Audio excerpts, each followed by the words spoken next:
At ang tanong niya ay, if we learn from our mistakes, bakit pa rin tayo nagkakamali? So, good question from Rex Bona.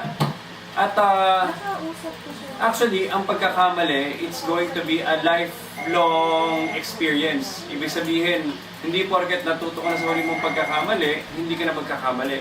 Kasi even though natuto ka sa huling pagkakamali at hindi mo na inulit yung huling pagkakamali, hindi rin naman natatapos yung pag-grow mo as a person. So basically, habang nag-grow ka na nag-grow, of course, part of your expectation should be regular yung mga challenges and regular yung mga mistakes.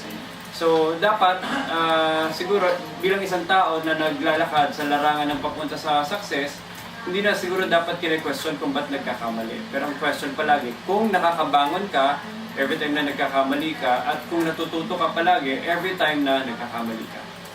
Dapat matutunan mong matanggap na kasama lang palagi ang challenges and mistakes sa buhay.